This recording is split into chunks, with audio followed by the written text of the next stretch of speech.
Hello friends, कैसे हैं आप लोग? आई होप सब लोग बढ़िया होंगे, मौज करेंगे।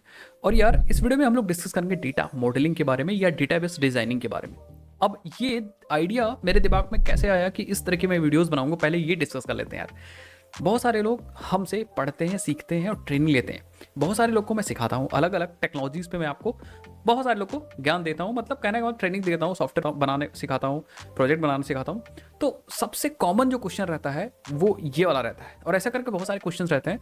तो मैंने सोचा है कि जो क्वेश्चन होंगे लोगों के, वो आपके भी तो क्वेश्चन हो सकते हैं, और अगर आपके क्वेश्चन हो सकते हैं तो उनका सोल्यूशन मैं प्रोवाइड करूंगा। कुछ यूनिक टाइप के क्वेश्चंस को लेके आऊंगा, कुछ वीडियोस बनाऊंगा जिससे आपकी हेल्प हो सके।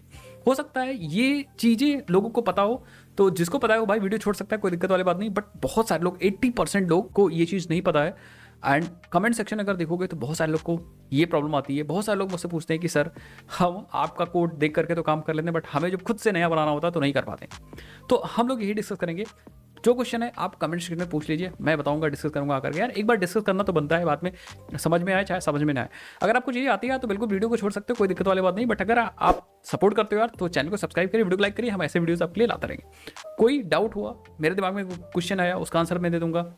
मेरे किसी स्टूडेंट ने, आपने पूछा तो उसका आंसर मैं दे दूंगा, कुछ इस तरीके से। ठीक है, चलो अब क्वेश्चन ये है गाइस कि डेटा मॉडलिंग की तो बाद में बात करते हैं। सबसे पहले बहुत सारे लोग, अब ऐसे बात, हमारा यूट्यूब पे मैंने 1000 से ज़्यादा वीडियोस अपलोड किए एंड हमने कुछ मेजर प्रोजेक्ट्स भी अपलोड किए हैं। जैसे फॉर एग्जांपल मैं बताता हूँ, टेंशन मत लीजिए। जैसे हमने एक एग्जाम पोर्टल प्रोजेक्ट अपलोड किया था, एग्जाम पोर्टल।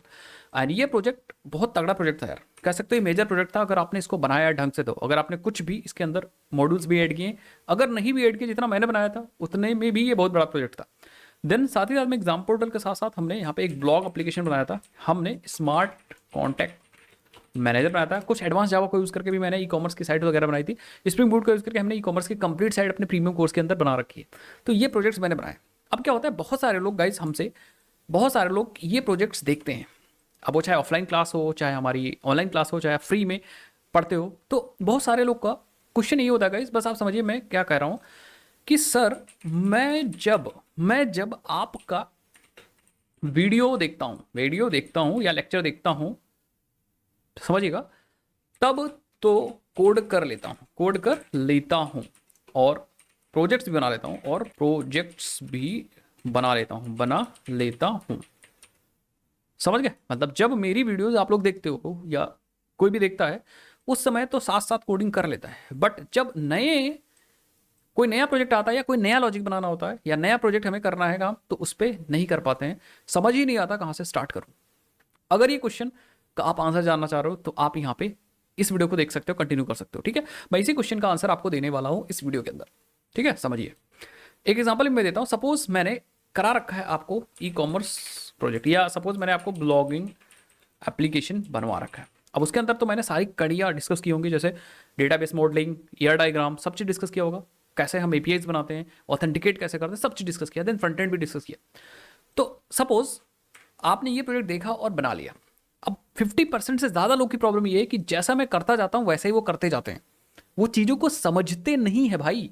आप मशीन नहीं हो, मशीन समझ रहे हो? आप मशीन नहीं हो कि आप सिर्फ चीज़ें याद कर लोगे, आप अपना दिमाग नहीं लगाओगे। भाई आपका यहाँ पे नेचुरल इंटेलिजेंस भगवान ने दिया है, तो आप चीज़ों को क्या करो भाई, चीज़ों को सीखो। सबसे इंपॉर्टेंट चीज़ है भाई, चीज़ों को सीखो।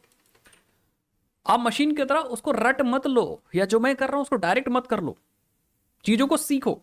सबसे इंपॉर्टेंट फॉर्मूला है, चीजों को सीखो, समझो। सीखो और समझो। चीज समझोगे नहीं तो आप चीज नहीं कर पाओगे।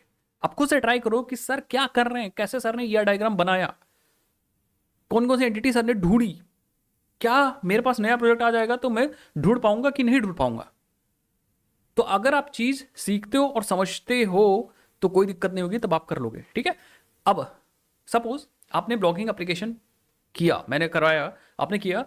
अब आपके पास ई कॉमर्स प्रोजेक्ट है सामने, बनाना है आपको। अगर आपने सीखा और समझा है, ये वाला स्टेप आपने फॉलो किया है, तो आप ई कॉमर्स प्रोजेक्ट बना लोगे।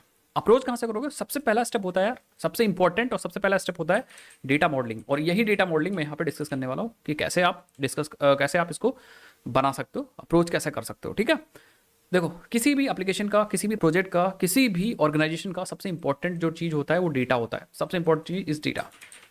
ठीक है, डेटा सबसे इंपॉर्टेंट, किसी भी ऑर्गेनाइजेशन का सबसे इंपॉर्टेंट पार्ट है, दैट इज एक्चुअली डेटा। तो आपको जब आपके दिमाग में कोई प्रोजेक्ट प्लान हो रहा है या आपको कोई रिक्वायरमेंट मिली है किसी कंपनी के द्वारा प्रोजेक्ट बनाना है, तो आपको डेटा के बारे में ही सोचना है। आपका प्रोजेक्ट कौन से डेटा पे चलेगा, या कौन कौन सी एंटिटीज होंगी जिसका डेटा आपको रखना है अपने पास। जैसे आपके प्रोजेक्ट में यूजर होगा तो यूजर का डेटा आपको अपने रखना होगा डेटाबेस के बारे में। तो डेटा कहाँ रखोगे? ऐसे ही नहीं रखा जाता है कि डेटा उठाया भाई डस्टबिन में डाल दिया, डस्टबिन हमारे पास पड़ी है, डेटा भी पड़ा है, ऐसा कुछ नहीं है। आपको प्रॉपर डेटा मॉडल करना पड़ेगा, that mean data structure design करना पड़ेगा जिसकी हेल्प से आप एफिशिएंट मैनर में डेटा को रख सको अपने पास, और जब जरूरत पड़े तो उसको यूज भी कर सको। ऐसा थोड़ी ना कि एक बार डंप कर दिया पड़ा रहेगा हमें जिंदगी भर, नहीं, डेटा को हमें यूज भी करना है। तो हमें डेटा मॉडलिंग सबसे इंपॉर्टेंट स्टेप है आपके प्रोजेक्ट का। कोई भी प्रोजेक्ट आप बनाते हो डेटा मॉडलिंग इंपॉर्टेंट है। तो आपको डेटा मॉडलिंग करना है। डेटा मॉडलिंग आप कब कर पाओगे? सपोज आपको ई कॉमर्स प्रोजेक्ट बनाना है, आपने मेरा ब्लॉगिंग एप्लीकेशन देखा और आपको ई कॉमर्स प्रोजेक्ट बनाना है, ई कॉमर्स प्रोजेक्ट बनाना है। अब आप कैसे अप्रोच करोगे? Let's see the procedure. आपको क्या करना है गाइस? आपको सबसे पहले एनालिसिस करना है अपने प्रोजेक्ट के बारे में। एनालिसिस आपको करना है। एनालिसिस आप किसकी करोगे? अपने प्रोजेक्ट की। आप बैठोगे सोचोगे कि हमें ई कॉमर्स प्रोजेक्ट बनाना है तो क्या क्या हो सकता है, फ्लो क्या हो सकता है, क्या क्या हो सकता है। एक यूज़र होगा, लॉगिन करेगा, तो यूज़र होगा तो अब ऐसी बात, यूज़र का नाम रखना होगा हमें, यूज़र का पासवर्ड रखना होगा हमें, यूज़र का अबाउट रखना होगा, यूज़र की प्रोफाइल रखनी होगी। तो अब ऐसी बात एक टेबल यूज़र की बन जाएगी हमारे पास। देन यूज़र लॉगिन होगा तो हो सकता है लॉगिन की टेबल बने। देन यूज़र प्रोडक्ट को देखेगा तो अब ऐसा प्रोडक्ट हमारे पास डेटाबेस में होने चाहिए, तो एक प्रोडक्ट टेबल बन जाएगी। So this is called analysis. और इसके बारे में और डीप में एनालाइज करो, कोई है तो उसको डिस्कस करो।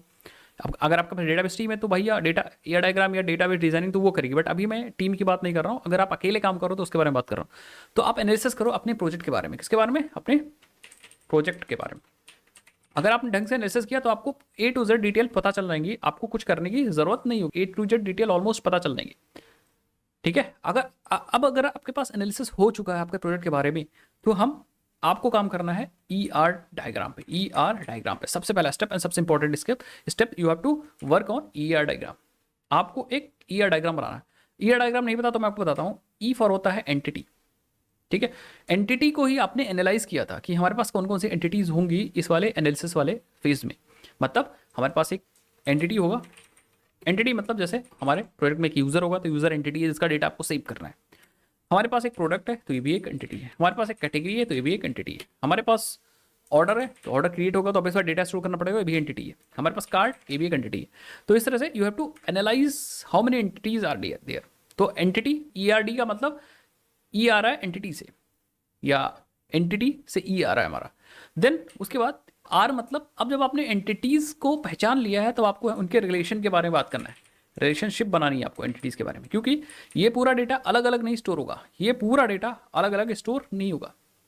ये पूरा डेटा प्रोजेक्ट और कैटेगरी में क्या रिलेशनशिप है, ऑर्डर प्रोडक्ट में क्या रिलेशन, ये प्रोडक्ट है भाई, this is actually product. Product product order में क्या रिलेशनशिप है, प्रोडक्ट कार्ड में क्या रिलेशनशिप है। तो रिलेशनशिप बनाना पड़ेगा आपको, वो रिलेशनशिप वाले इस वाले में आएगा। ठीक है, तो पहले एंटिटीज डिसाइड करो, देन रिलेशनशिप बनाओ, एंड फाइनली एक डायग्राम से इनको रिप्रेजेंट करो कि हाँ भैया हमें ये चीजें बनानी है। एक डायग्राम से हमें रिप्रेजेंट करना है, उसी को बोलेंगे ईआर डायग्राम। तो ये ईआर डायग्राम आप बहुत ध्यान से सोच के बनाओगे। ठीक है, तो आपको सोचना है जैसे ई कॉमर्स का मैं बताता हूँ। सोचना है कि यार हमारे पास एक क्या होगा, हमारे पास एक प्रोडक्ट होगा, हमारे पास एक प्रोडक्ट होगा, और एक हमारे पास क्या होगा, कैटेगरी होगी। एक हमारे पास कैटेगरी होगा। अब आपको बहुत सारी चीज़ सोचनी है, समझनी है। अब आपको सोचना है कैटेगरी के पास क्या होगा, कैटेगरी के पास क्या क्या होगा। तो कैटेगरी के पास सपोज एक आईडी है जो कि इलिप्स से रिप्रेजेंट की जाती है उसके एट्रीब्यूट्स को। एंड देन फाइनली आपको यहाँ पे इसको ऐसे एट्रीब्यूट्स को यहाँ पे बताने भी हैं। समझ गए? इसी तरह आपके पास टाइटल है कैटेगरी का, तो टाइटल भी आप बता दो कि हमारे पास यहाँ पे टाइटल है। टाइटल ये इलिप्स होता है। अब यहाँ मैं तो ऐसे ही डायरेक्टली बना दे रहा हूँ, बट ये इलिप्स होता है। ऐसे करके आप एन बना लो, जितने सेम तरीका फॉलो करें प्रोडक्ट्स के भी एट्रीब्यूट्स को बताने की। वे प्रोडक्ट के पास है क्या, प्रोडक्ट की आईडी है, टाइटल है, सेम इसी तरीके से जैसे मैंने ये बनाया ना, वैसे ही आप क्या करो, सेम आप यहाँ पे भी बना लो। एक दो मैं बना देता हूँ। जैसे प्रोडक्ट की आईडी होगी, प्रोडक्ट आईडी है, एंड हल्का सा मैं इसको बड़ा कर देता हूँ। ठीक है, इतना बड़ा कर देते हैं, एंड फाइनली, ठीक है, ऐसा करके प्रोडक्ट टाइटल, प्रोडक्ट नेम, ठीक है। इस तरह आप सारी एंटिटीज बना लो, देन उसके बीच में रिलेशनशिप बनाओ। जैसे फॉर एग्जांपल कैटेगरी या प्रोडक्ट बिलोंग्स टू कैटेगरी, तो आपको यहाँ पे रिलेशन स्टेब्लिश करने हैं एंड वो स्टेब्लिश होगा काइट की हेल्प से। बीच में ये काइट बताता है कि इसके बीच में क्या रिलेशन है, तो मैं कहूँगा देखिए, ठीक है, देन फाइनली मैं कहूँगा ये इससे जुड़ा हुआ है। अब क्या रिलेशनशिप है समझिए, क्या रिलेशनशिप है, प्रोडक्ट बिलोंग्स टू कैटेगरी, ऐसा करके हमने रिलेशनशिप। एक प्रोडक्ट मल्टीपल कैटेगरी के अंदर हो सकता है, बिलोंग कर सकता है, एंड एक कैटेगरी के अंदर मल्टीपल प्रोडक्ट्स हो सकता है। दैट मीन्स ये एन टू एन या मेनी टू मेनी रिलेशनशिप होगी। तो आप इधर एन लिखिए और इधर भी एक एन लिखिए। इस तरह से रिलेशनशिप हमें डेवलप करनी पड़ेगी। सेम फिर आप सोचो यार, अच्छा कार्ड की इन्फॉर्मेशन स्टोर करनी होगी, तो कार्ड भी एक क्या होगा हमारा, कार्ड भी एक हमारे पास क्या है, एक हमारे पास एंटिटी है कार्ड, ठीक है। कार्ड प्रोडक्ट के बीच में क्या रिलेशनशिप होगा, तो सेम इसी तरह से रिलेशनशिप आप यहाँ पे इसके बीच में भी आप डेवलप कर दो, ये बनाओ एंड देन आप फाइनली पतंग लेके आ जाओ एंड देन फाइनली आप अगेन इसको सेपरेट कर दो, ठीक है। कार्ड कैन हैव प्रोडक्ट्स, ठीक है, हैव प्रोडक्ट्स, तो हैव प्रोडक्ट्स, समझ गए। तो ऐसा करके, अरे भैया बहुत बड़ा टाइगर बन गया और काइट बन गया, इसको छोटा छोटा करो, हैव, और इसको लाओ बीच में डालो, यहाँ पे डाल दो, ठीक है। चाहो तो आप छोटा कर दो यार, एंड इसको भी छोटा कर दो हल्का सा। इसका टूल भी है, मैं बताऊंगा अभी कैसे आप टूल मैनेज करोगे, बट आई थिंक आप समझ गए। अच्छा, बहुत बार रिलेशनशिप को बनाने के लिए दोनों टेबल से, दो एंटिटी के बीच में रिलेशनशिप बनाने के लिए दो ही टेबल से काम हो जाता है। बहुत बार आपको तीसरी टेबल की हेल्प लेनी पड़ती है। जैसे मेनी टू मेनी रिलेशनशिप को मैनेज करने के लिए आपको एक तीसरी टेबल की हेल्प लेनी पड़ेगी। तो इस तरह से आप सोचो, पहले आप एनालाइज करो, देन आपने जो एनालिसिस किया है या डायग्राम के बारे में, वो अब आप ईआर के बारे में, एंटिटी और रिलेशनशिप के बारे में जो एनालिसिस किया उसको डायग्राम से रिप्रेजेंट करो इस तरह से, ठीक है। देन आप डेटाबेस पे काम करो और इन टेबल्स को कन्वर्ट कर दो, या इस डायग्राम को कन्वर्ट कर दो किसमें, डेटाबेस टेबल में। तब जा करके आप बैकएंड और डेटाबेस को कनेक्ट कर पाओगे, तब फाइनली आपके पास डेटाबेस की टेबल है। तो ये अप्रोच करना पड़ेगा यार, सोचना तो आपको पड़ेगा, बिना सोचे ऐसा नहीं हो सकता। जो मैं आपको पढ़ा रहा हूँ सिर्फ वही, या जो मैं आपको सिखा रहा हूँ सिर्फ वही करके आप नहीं काम कर सकते हो। ये 100% ट्रू है, 100% ट्रू है। आपको सोचना पड़ेगा कि हाँ भाई, अगर कोई प्रोजेक्ट बना रहे हो या बाइक आप चलाना सीख रहे हो, तो जैसे जैसे मैं बता दिया हूँ वैसे वैसे चलाओगे तो नहीं चला पाओगे। आपको अपना दिमाग लगाना पड़ेगा भाई। हो सकता है जब मैं चला रहा था तो दूसरे तरह की सड़कें थी, अब मोड़ जो राइट लेफ्ट मुड़ना है वो अलग अलग जगह पे हो गया, तो आप मोड़ोगे नहीं क्या, जहां से मैं मुड़ा था जितने मीटर बाद उतने मीटर बाद मुड़ोगे क्या। तो आपको सोचना पड़ेगा, यू हैव टू वर्क, आप काम करो, चीज़ें सोचो और डेटाबेस को मॉडल करो। अब आप क्या करो, 2-3 प्रोजेक्ट को उठाओ और उनके डेटाबेस को मॉडल करो। फिर भी नहीं समझ में आ रहा यार, मैं तो कहता हूँ फिर से और मेहनत करो, नहीं समझ में आ रहा है तो आप जाओ गूगल पे और यहाँ पे ई कॉमर्स ERD सर्च करो, इमेज में जाओ, यहाँ से आपको कुछ हेल्प मिलेगा। जैसे फॉर एग्जाम्पल ये देखिए, इसको ओपन करो एंड इसको समझो इन्होंने कैसे बनाया, ठीक है। देखो इन्होंने बना रखा है, ठीक है। देखो एक कैटेगरी टेबल है, एक प्रोडक्ट टेबल है, एग्जैक्टली इन्होंने रिलेशनशिप मैनेज किया बाई से, ठीक है। एक कस्टमर टेबल है, कस्टमर यूजर टेबल है, इतनी इन्फॉर्मेशन एट्रीब्यूट्स हैं सेम, और कैटेगरी से इन्होंने मैनेज किया कि भैया कस्टमर है वो सेलेक्ट करेगा कैटेगरी को, ऑर्डर प्लेस करेगा प्रोडक्ट, ठीक है। ऑर्डर ऑब्वियस बात, प्रोडक्ट ऑर्डर के अंदर आएंगे, ठीक है। एंड देन पेमेंट ऑर्डर का होगा, ठीक है। यूज़र करेगा तो यूज़र को भी यहाँ कनेक्ट कर सकते हो पेमेंट से, and order detail information payment की स्टोर होगी। तो इस तरह से आप समझो। अच्छा, जो यह डायग्राम इन्होंने बनाया कोई ज़रूरी नहीं हमेशा सही हो, ठीक है, या आप अपने तरीके से भी बना सकते हो। यह डायग्राम को कोई दिक्कत वाली बात नहीं, 19-20 का अंतर हो जाएगा, 18-20 का अंतर हो जाएगा, कोई फर्क नहीं पड़ने वाला, बट आपको आना चाहिए। अगर आप इंटरव्यू के सामने जाओगे तो आप प्रोजेक्ट का कभी भी प्रेजेंटेशन दे रहे हो या बता रहे हो अपने प्रोजेक्ट के बारे में, तो 100% चांस है कि डेटाबेस मॉडल आपने कैसे बनाया, डेटाबेस का स्ट्रक्चर कैसे बनाया, ये सब चीज़ पूछा जाएगा 101%, ठीक है। मैं तो भाई पूछता हूँ किसी भी इंटरव्यू के अंदर। आई होप आप समझ गए मेरी बात, मैं क्या कहने की कोशिश कर रहा हूँ, ठीक है। तो इसको पढ़ो, देन फिर से आप यहाँ पे फिर से बनाने की कोशिश करो, फिर से एनालिसिस करो एंटिटीज़ को एंड उनके रिलेशनशिप को, एंड देन उसको डायग्राम से रिप्रेजेंट करो, एंड देन उसको डेटाबेस टेबल में कन्वर्ट करो। स्टेप यही है। नेक्स्ट, क्या हमें कोई टूल चाहिए बनाने के लिए? फिर बिल्कुल फ्री टूल है आपके पास, एक draw.io है, जिससे आप बहुत आसानी से यह डायग्राम को बना सकते हो। तो आप यहाँ पे क्रिएट न्यू पे करिए, ये देखिए क्लास डायग्राम फ्लो चार्ट कैसा बनाना है। तो मैं कहूँगा अभी तो मुझे ब्लैंक बनाना है, मैं चूज़ कर लूँगा। ये देखिए, अगर फिर भी ये डायग्राम आपको नहीं समझ में आ रहा तो यह डायग्राम के सिंबल्स आप देख लो गूगल पे जाकर के, कौन कौन सिंबल किस किस चीज़ के लिए यूज़ होते हैं। ERD सिंबल्स, ठीक है। सो आप यहाँ पे देख सकते हो, ये देखिए, आपको किसी भी एंटिटी को बनाने के लिए आपको रेक्टेंगल यूज़ करना है, देन वीक एंटिटी को बनाने के लिए आपको ये यूज़ करना है, देन आपको एसोसिएटिव एंटिटी बनाने के लिए यूज़ करना है, रिलेशनशिप को यूज़ करने के लिए, बनाने के लिए, रिप्रेजेंट करने के लिए आपको यूज़ करना है काइट, एंड आइडेंटिफाइंग रिलेशनशिप आपको डबल काइट ऐसे यूज़ करना है। देन रिलेशनशिप को बताने के लिए आपको ये यूज़ करना है, ऑप्शनल रिलेशनशिप बताने के लिए आपको डॉट डॉट यूज़ करना है, ठीक है। देन एट्रीब्यूट्स को बनाने के लिए आपको इलिप्स यूज़ करना है, की बताने के लिए जैसे प्राइमरी की वगैरह है तो आप अंडरलाइन कर सकते हो, ठीक है। मल्टी वैल्यूड के लिए आप यहाँ पे डबल ऐसा करके इलिप्स यूज़ कर सकते हो, डेराइव्ड के लिए आप यूज़ कर सकते हो। ये सब क्या होता है यार, जब आप डेटाबेस पढ़ते हो तो आप वहाँ पे पढ़ते हो, ठीक है। अगर आपने डेटाबेस पढ़ा हुआ, आई थिंक नहीं पढ़ा तो आप यहाँ पे पढ़ सकते हो, समझ सकते हो, जैसे जैसे काम करोगे समझ जाओ।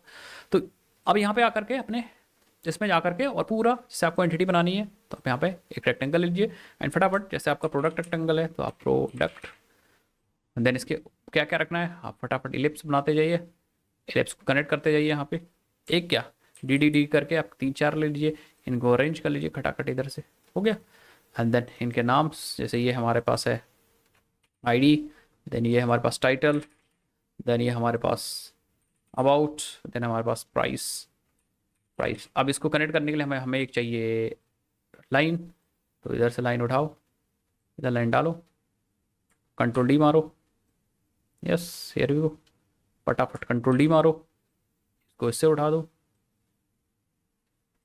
वाह, कंट्रोल डी मारो, इसको इससे उठा दो, बस एट्रीब्यूट्स जितने मर्जी उतने आप बना लो, बन गया। सेम तरीके से आप कुछ नहीं करो, इसी को सेलेक्ट कर लो सब, कंट्रोल डी कर लो, ओके एक नहीं बना, सब कंट्रोल सेलेक्ट करो, हो गया, कंट्रोल डी कर लो एंड इसको खींच के इधर ले आओ, इसको कैटेगरी कर दो और प्रॉपर्टी को कैटेगरी के हिसाब से चेंज कर दो। देन फाइनली आप काइट ले आओ एक, ये रहा। फटाफट यार 10 मिनट के अंदर मैं बना सकता हूँ किसी भी प्रोजेक्ट का ईयर डायग्राम, किसी भी प्रोजेक्ट का ईयर डायग्राम बना सकता हूँ, बस आप सोच के इतना एक्सपीरियंस हो चुका है। तो हम क्या करेंगे, सिंपली फिर से लाइन ले आएंगे एंड एक लाइन को इधर से ले जाएंगे जोड़ेंगे, एक लाइन को काइट के इधर से जोड़ देंगे एंड सिंपली कंट्रोल डी करेंगे, एक लाइन को हम इधर से जोड़ देंगे और एक लाइन को हम यहाँ से जोड़ देंगे एंड देन फाइनली यहाँ पे हम लिख देंगे विलियम्स, ठीक है। अगर आपके पास कोई डेटाबेस है तो आप वर्कबेंच वगैरह टूल यूज़ कर सकते हो जहाँ से आप ये डायग्राम जनरेट करके उसको पढ़ सकते हो, बट पढ़ना ज़्यादा इंपॉर्टेंट है। सो ये टूल यूज़ कर सकते हो। देन फाइनली जब आपका ये डायग्राम बनकर रेडी हो जाए तो आप फाइल को एक्सपोर्ट कर लीजिए, सेव कर लीजिए एंड ये इंपॉर्टेंट है, इंपॉर्टेंट।